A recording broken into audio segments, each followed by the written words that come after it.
Hello and welcome back to the Foxy Property Chat podcast. On this episode, we're covering how Foxy we were able to do 14 properties in one day. That was yesterday. The process behind that, and I've got a bunch of other great Q&A to throw at Jake and Phoebe, who, if you're a new listener, are the owners of Foxy Home Staging. Phoebe, how are you today on this Tuesday? I'm great. And Jake? Wonderful, thank you. Yes. How you going, Cody? I'm doing very well. As I mentioned there, we're going to break down yesterday. I want to sort of run through the process of how it all comes together, sort of looking at the, 3 days ahead. I mean, it was a Monday, so it makes it a little bit different because you have the weekend in between. Well, we could start there, actually. Does that help or hurt? In this case, it did. Significantly helped. Yeah. So, I'm going to take over from there, Cody. Yeah, go. Normally, we would be sort of prepping for a day like this. I feel like I've projected my voice loud enough for that. And we wouldn't have been in a position where we actually have two of our stylists on leave. But this day wasn't actually planned to have 14. So when the team left so the way we operate, we do stock lists 2 days out. So I know what furniture the boys need to purchase. So I work everything 2 days out. The stylists will then work 1 day out, so they do all of their selections. So that was on the Friday, and that's the day you will go and purchase anything that I need to make the day work. Yep. We've got a good space in there to be able to, a good amount of time to be able to make that work. When everybody left to go home on Friday, we only had 11 installs on Monday. Which is a pretty full day. It's a very full day. That's running all 6 trucks. Finishing with pack-ups on those, so obviously finishing pack-ups, bringing stock back to the warehouse. But there was a job that I'd said yes to on the Monday that was a late confirmation, and it's for a very important agent. So we said yes to that. We're like, you know what, it's integrated. That means that we're using almost all the client's furniture. So it was really like predominantly a fluff job, and we have a lot of accessories and cushions here. So I was like, yeah, we can make that work. Boys only be on site for half an hour, should be fine. Then I got a phone call. This one is 100% on me. I took a phone call last Friday. I had a really great chat to the agent, and I forgot why he called me, and I forgot to book the job in.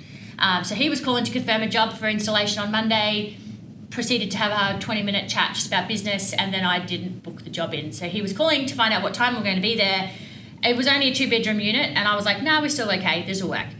And then in the taxi on the way to date night, I got another message from another agent, and this was a different lot of communication, all went through WhatsApp. We had a whole heap that went through and one wasn't actioned. This is really unusual for us to miss things like that. And in fact, it actually hasn't happened almost the entirety of spring. It just all happened to happen on the one day. So that made it all to 14. Now that made... Does that mean on date night you were just talking about how you're going to make it happen? No, we didn't, actually. No, we just went, we'll figure it. We knew we had Saturday, Sunday, so I was like, we'll figure it out. Yeah. It was an insane storm on date night. Like, we were sitting outside at a restaurant and the rain was sideways. It was a crazy wind. Like, anyway, that's what we were talking about. And we proceeded to have a very nice seafood dinner. But having already scheduled all 6 trucks, we also didn't have the ability to add in another outsourced truck because they'd already told us they didn't have capacity to help anymore. Actually, did we have an outsourced truck? We have one. Yeah. Yep. We also had one of our trucks that are having an accelerator replaced, so we didn't have our backup to be able to pull back in. Yep. So we were really stuck. We were limited with what we had. So we had to change the entire schedule. So for what was already selected and pulled, that had to become redundant, and we had to completely change the day. 2 other spanners in the works were 2 of those jobs were 2 trucks jobs. So meaning they had 7 bedrooms and 3 living areas each, which means that there's not a bit on one truck, so we need 2 trucks to visit. So we actually had 16 install slots that we needed to fill. A number of those were small integrated, so it did work. We had 5 happen on the one job, things like that. So making sure that we had that all squared away. Everything fit onto the schedule. We had every truck. It was scheduled to be back between sort of 2:30, and everybody's day was going to work really smoothly.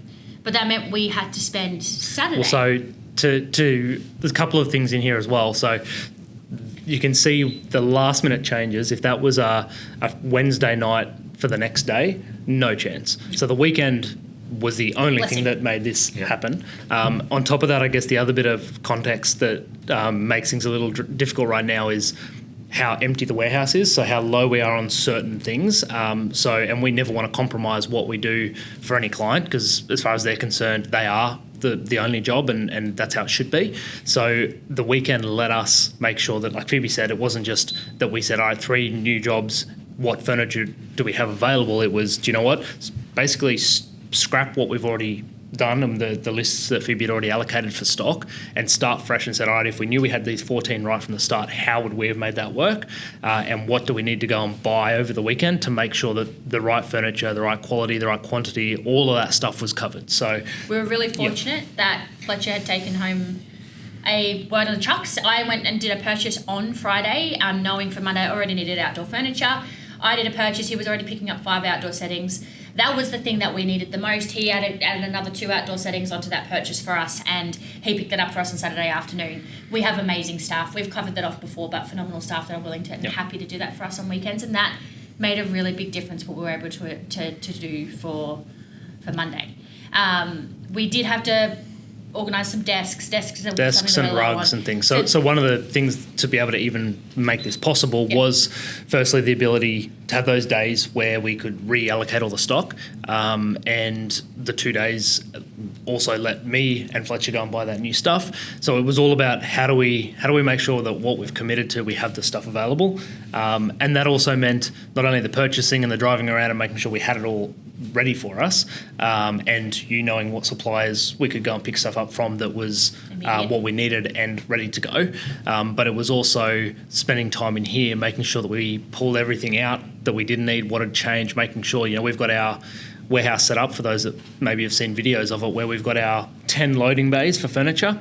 All the furniture was already pulled on Friday and in the bay. So part of it was making sure that we went back and Phoebe was going through bags of linen and artwork and making sure the right stuff was still in the bays, pulling some out, switching some. And that's necessary, because otherwise you're going to overload, and we're already got the trucks to capacity. So if we're going to send too much furniture and a sofa extra, all those things, which you ideally not have happen when the boys are loading the truck and they've got a stock list. But when it's a crazy morning, things like that can happen. So we need to remove the element of possibility. So that's what our Saturday night was spent doing. Yep. We had 3 kids here with us. They love it here. They came, that Evie had got tea some parties. takeaway, Evie got a big, she had teapots. She plays with all the fake fruit. She had little tea parties with her babies. Like, the kids love it. They help. They were awesome. We also had a massive storm that night. So we were here until quite late getting that all sorted. But what that meant is we were 100% sure that on a really incredibly busy day, no mistakes were made because we didn't have the right things. We knew that everything going to those jobs, some of those jobs were really far away. We went as far north as Morayfield, which is halfway to the Sunshine Coast from here. We didn't actually have one down on the Gold Coast, but we were out west and east side of Brisbane.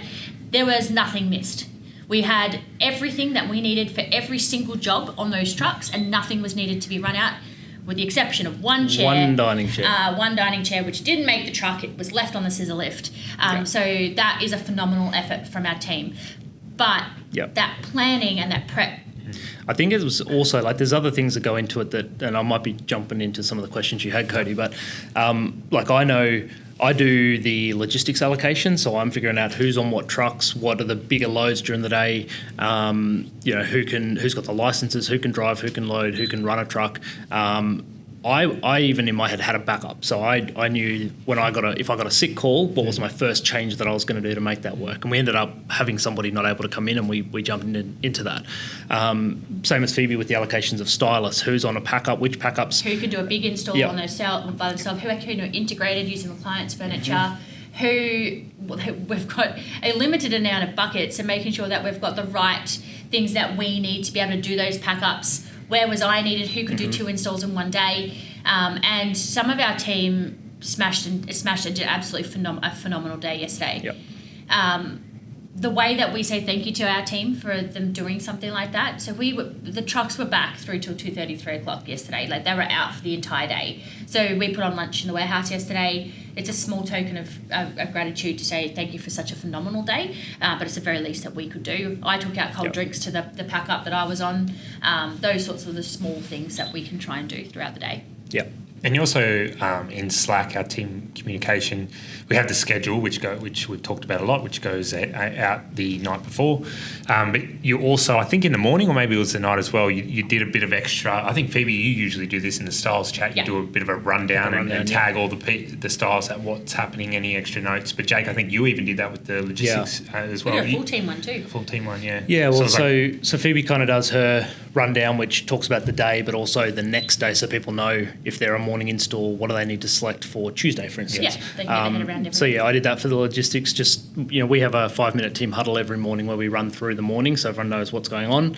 But I didn't want mistakes on a day like yesterday, so I wrote it all out. So we still did it in the team huddle, but we had that written out so everybody could, once we broke away from the huddle and everybody went to their individual trucks, they could pull up what was for their truck that they needed to know, so that there was just no questions and I didn't have to field more questions as we were trying to get everything out. Anything that may arise. And to be honest, that's probably a big part of that whole prep. When we say we had to be ready, yes, there's furniture to pull and linen and accessories and all that stuff has to happen.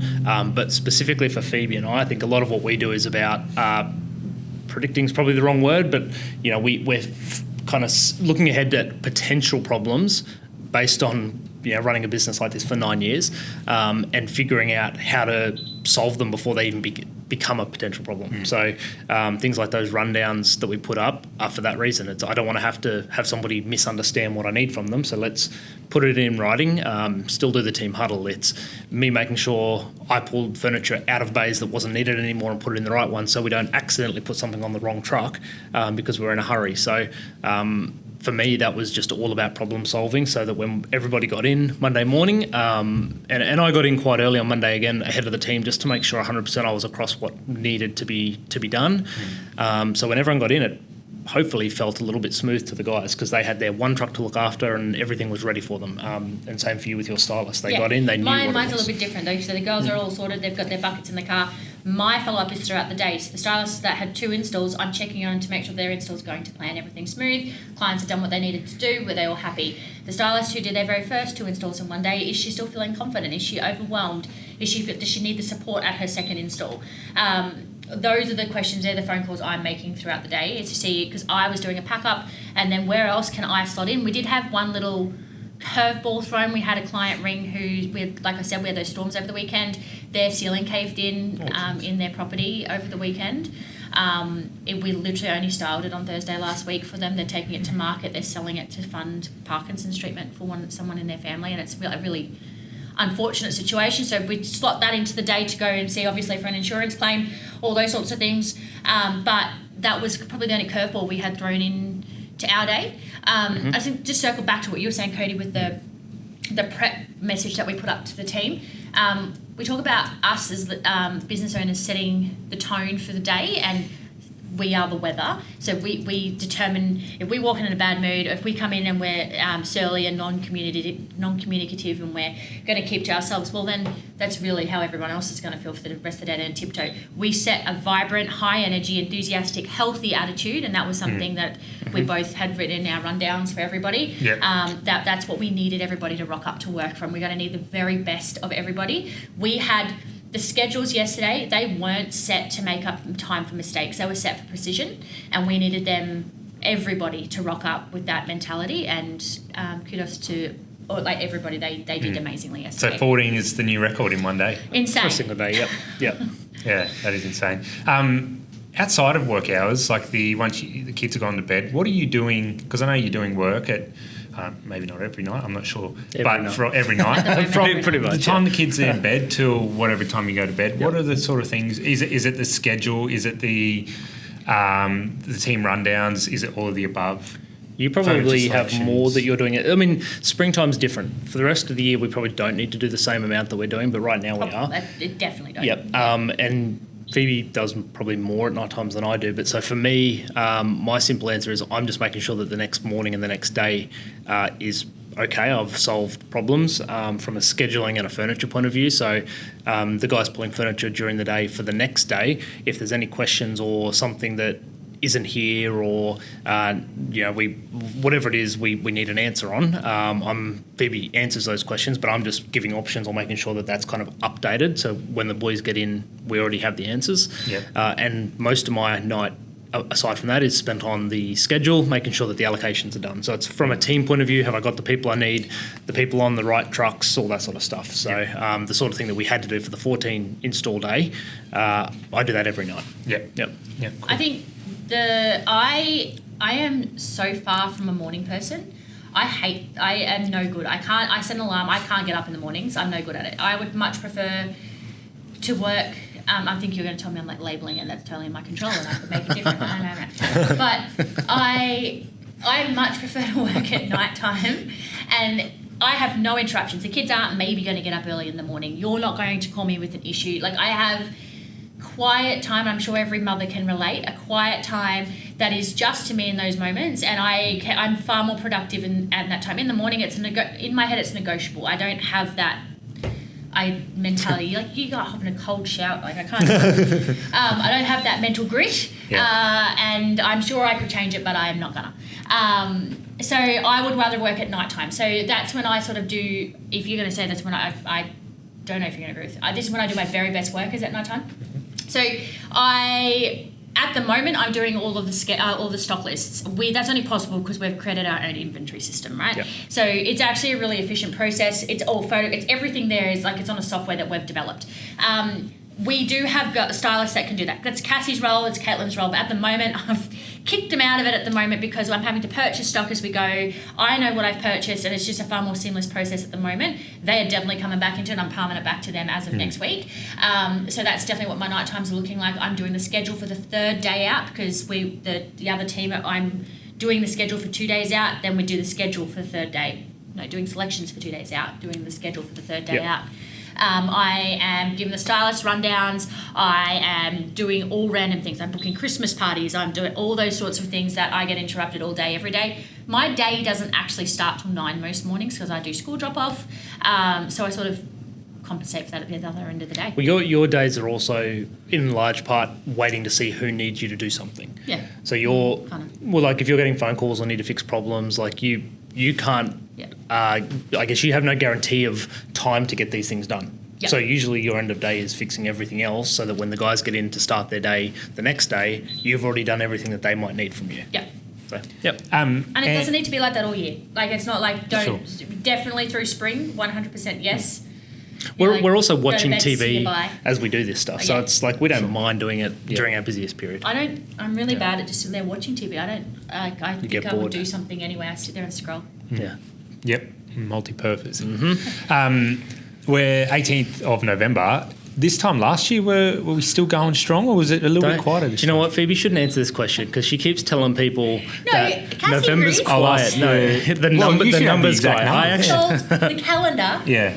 Apparently I'm wrong, and apparently Jake thinks that the numbers say we were busy at this time of the year. The numbers say, like, who can believe them? It's fake news. So I think Phoebe has said this like as a general comment enough times that a lot of the team believes it. Oh, November we start winding down. Right. No, we don't. Okay. November. No. So the way it works is October's always our busiest month in terms of installs. November is usually our second busiest month of the year. But so it is still 14 installs in but a it day. does, compared to October, it feels a little lighter. Right. Okay. And towards the end of the month, it becomes we're still busy, but it's more pack-ups start to be due than installs. So November is always a busy month. So we can see that. We can see phone calls have started dropping off. We can see consultations have started dropping off. And most of the consultations we're doing at the moment are now starting to focus for next year. Yes. Yep. As of the end of this week, we're starting to drop down to like 8 or 9 installs a day. Yep. And then... Which for any other month of the year would be phenomenal. Like that's normal busyness. Mondays over the next 3 weeks are still full. Which is surprising. I find that really surprising that in 3 weeks' time we still have a Monday with 10 installs. That's the 1st of December. Because although we're running our campaign where they get the extra 2 weeks for free if they install in December. So I think they're anticipating they'll sell this side of Christmas. So the market's going really, really well. So it is starting to have. I can see some lightening of the load, hence me saying Well, the things that you're talking about are forward-looking things that will start to impact number of installs. So right now, we're still, number of installs is busy, but consults and phone calls, 3 weeks from now, that's the impact you'll see. Yeah. Question from YouTube. Just started my business and the help, I guess, logistic is stealing my inventory. What? It's a challenge trying to find honest people. How do you keep track of inventory? And What do you mean? Yeah, So somebody's stealing their removalists and they're stealing. They didn't clarify. I would say, if that's what we're talking about, simple answer is it's very easy to find reliable. You've just got to test a few more. If somebody's stealing, that's not normal. And how do you keep track of inventory? They've asked. Yeah, as that's well. so. First, I guess the first thing is if somebody's stealing, that's just short-sighted on their part, because a business like that is all based on reputation. And the first thing you're going to do is give them a terrible review and stop using them. The removalists. The removalists, if it's external. Sure. So if that's actually happening and you're talking about removalists, then dump them and find someone else, because there's some good ones out there. Yep. What was the second part? Inventory system. Inventory. I mean, if you're we started off with Excel. If you're just starting out, which Jake has given a blank. Play that right down, right? There, yeah. Jake has given a version. We just started with Excel. Well. I mean, I'm an Excel nerd, so I built a tracking tool. Yeah. So I would say if you're just starting out, you just need something simple. Excel. Which Cody was saying, we've got it there for free if you want to use it. Yep. There's also some other ones out there that others in the industry use. So go to one of the Facebook groups for home stages and ask the question, and people will give you recommendations. Yep. What's the biggest difference between running, let's say, 500,000 revenue per year business and a, say, $5 million one? Is it harder, or are the challenges just different? I would say it's logistics becomes so it's 10 times bigger.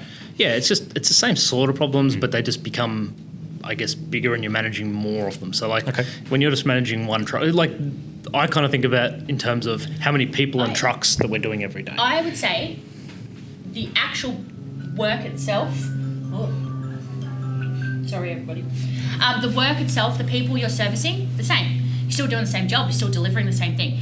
It's the business within your business that changes. So something we were slow to jump on board with is having some sort of leadership team within our business, having seniors within each section, actually having sections within your business. You're actually treating the setup of your business as a business, and that's really what the difference is. As you transition to becoming a multi-million-dollar business, you need to have those foundations set correctly. They're really a difficult thing to go back and retrospectively do, and I don't think we probably appreciated it as much as we started having that growth. We just had people fall into place. Yeah, I think it's the smaller version is where you're doing everything, and you are the business, and you're hiring a few people to help. Versus a $5 million business is one where you can't possibly do everything, and nor should you. But you still need the business to do it at the level you would if you were doing it all. So having someone to go out to do the consultations, having someone to go out and do the installations, having people run those trucks and do the installations, and making sure if something happens, it's dealt with the exact same way as if you would be on site. All of those things. So and every individual job still needs the same focus and attention. And so that's one of the criticisms, I guess, that we have had over the years, or a business like ours, when you're doing, we talk about 14 installs, somebody would look at that and go, well, how can you possibly give the attention to any one job, and that's not fair on the client? Well, we can, because we have the team in place. So Phoebe and I might be across everything, but we're not the ones on site, we're not the ones doing the install. The stylist allocated to a job has done all the prep work, has had all the time, has the time on site, has the help, has the right furniture. So every individual job still gets the attention it needs, and I would say that's probably one of the things that can be difficult, or I don't know if you agree with this, but the difference between one truck and maybe one or two jobs a day, which is the smaller business, and one doing $5 million a year, is, from a business owner point of view, making sure that you don't lose sight of the fact that every individual job needs to feel as important as if it was your only one. And we can't be the ones to give it that feeling. We have to set the team up in a way that makes sure that as all the processes, the people, the things that we do makes it still true. And looking forward, say you've got a $50 million business, what do you think would be different between a business of 5 to 10 mil to 50 mil? Well, I'd say we're no longer part of any of the day-to-day operations. We have a full executive, that's such a lame way of saying it, but having those people in those management positions now that literally run everything and everything's reported back to us, so we can work on the business as an entity and doing the like coming up with marketing strategies, but like not actually actioning them and not training and doing all the individual parts, but looking after the business. So a lot of what you do now would be other people doing that and you stepping in. And I think it's such a boring word, I think, but processes. Definitely. I think when because we've bought another business this year, which has been around for a long time, but it is kind of that smaller scale, I guess. Yep. And one thing that I've noticed is some of the things that, from a process point of view, they're still very reliant on the people there doing the things really well, which they have a great team and that's why it's working. But we have things set up at Foxy that just makes everything easier, and you're not reliant on a person getting it right 100% of the time. So, for instance, just tracking things, tracking what jobs you've got out and when the due dates are. Like, if you have a very simple process, that's simple. Or knowing how much furniture is at one job, so you're going to fit it onto one truck or things like that. Yep, or even how we schedule and how much time we need on site and what time can we let the client know we're going to arrive because we know how long the job's before. All those things we've gotten really good at just because over time we've done them and we've improved them. A smaller business doesn't know all those things and doesn't have them in place. So I guess when you go from 5 to 50 million, a business like that, in terms of scale and what that would mean in terms of logistics and people and number of jobs, you have to have the processes in place pretty much across the board. And all the little things that maybe we're still figuring out and we aren't amazing yet, they all get solved by better processes and empowering great people. Yep. All right, back to the social media comments. So a couple of comments on some ads that we ran, which go out to lots of people, so you get a wide varied comments. This one comes in, it says, why do they always style houses, this is about us, that look like show homes? Way too much stuff everywhere. Haven't they heard that less is more? 2 exclamation marks. I'll leave that to you to comment on. Sure. I guess we don't put too much furniture in there. So I guess they're talking about accessories, but they're lifestyle accessories. They're there for photos. They're there, and I know we don't live with them. They're definitely not there for us to live with, but they're the dressings on the side. They're there to make the photos great. They're there to make like the emotion connection. They're to guide the eye through a certain way, a certain path through the property. They're there for a reason. There is a reason why show homes work really, really well, and I'm not sure if you've been through a show home recently, but they suck you right in. When you're building a home and you want to see all the greatest elements of what you could possibly do in a home, that is why those display homes exist. So we don't go to the same extent as a display home, but those pieces are necessary. Mm-hmm. The other one's quite similar. I'll save that for next time. Some rapid fire, and then we can finish up. This is Phoebe's favourite segment, rapid fire. All right, so where does this belong? So fridge or cupboard? Vegemite. Cupboard. Sauce. We're going to agree because it's our house. It's your house. Yeah, true. He puts it in the wrong spot, it goes back to the right side. Okay. Although you don't put anything in the wrong spot. When somebody like our dad visits and puts Yeah. stuff in the wrong place, I fix it very quickly. Sauce goes in the cupboard unless it's mayonnaise, obviously. Okay. Chocolate. Freezer. The colder the better. Freezer. Yeah. Freezer. Yeah. You're going to break your teeth on that. Right? Peanut butter. Cupboard. You can't spread it properly if it's cold. Correct. I'm not disagreeing. Have you disagreed with Eddie so far? No, I'm pretty much on. Wait, what did you say for Vegemite? Cupboard. Yeah. Cupboard, yeah. No, sauce is fridge for us. Sauce is fridge? Yeah, I like cold. I don't know why. Yeah, okay. Eggs. Don't they belong Are you in the allowed fridge? to not have them in the I fridge? don't know. Fridge. I think I it's In Queensland. Yeah. Fridge, yeah. I didn't know that was an option. Coffee beans. In a sealed container, cold, dark container, but in the cupboard. Yeah. Okay. But I'm not Easy. against them in the fridge. It just our fridge is full most of the Yeah, time. they don't have So, space. yeah. All right. When you're getting dressed, is it sock, shoe, or sock, shoe? Sock, shoe. Yeah, same. Yeah. What do you do? No, yeah, same. I'm not Evie a does sock, psychopath. shoe. Yeah. Yeah, there you go. Yeah, One foot at a 3-year-old. time. Yeah, there you go. When you're at home, shoes on or off?